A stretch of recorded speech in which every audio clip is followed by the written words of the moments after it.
Incroyable, en haute mer, entre la brume et les vagues, on dit que les marins ne meurent jamais vraiment. Leurs âmes resteraient prisonnières de l'océan, condamnées à errer à la recherche de repos. Aujourd'hui, découvrons les légendes les plus fascinantes et les plus effrayantes des âmes en peine qui hantent encore les mers. L'origine de la croyance. Depuis l'Antiquité, les marins redoutaient une mort loin des terres. On pensait qu'en l'absence de sépulture, l'âme d'un marin restait piégée dans les profondeurs. Ces présences se manifestaient parfois sous forme de lumière spectrale, appelée « feu follet marin ».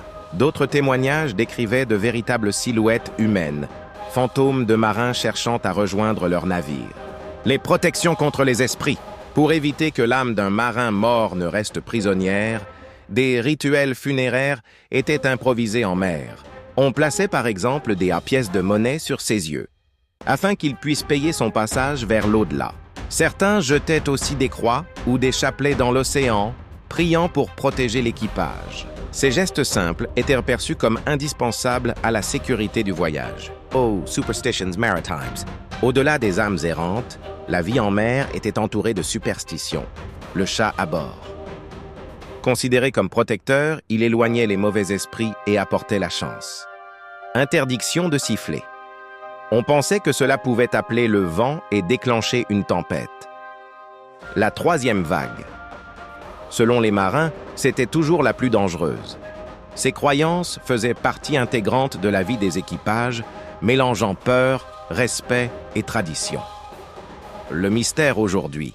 Même à l'ère moderne, certains marins affirment voir encore des phénomènes étranges, des lueurs inexpliquées au-dessus des vagues ou des silhouettes dans la brume, souvent juste avant une tempête. Pour les uns, il s'agit de simples illusions naturelles. Pour d'autres, ce sont bien les âmes des marins disparus qui errent toujours en mer. Conclusion. Les âmes en peine des marins perdus font partie d'un héritage de respect et de mystère autour de l'océan. Peut-être ne sont-elles pas seulement des légendes, mais un rappel, gravé dans les vagues, que la mer garde toujours ses secrets. Et vous, qu'en pensez-vous? Est-ce seulement un mythe ou les esprits des marins naviguent-ils encore parmi nous?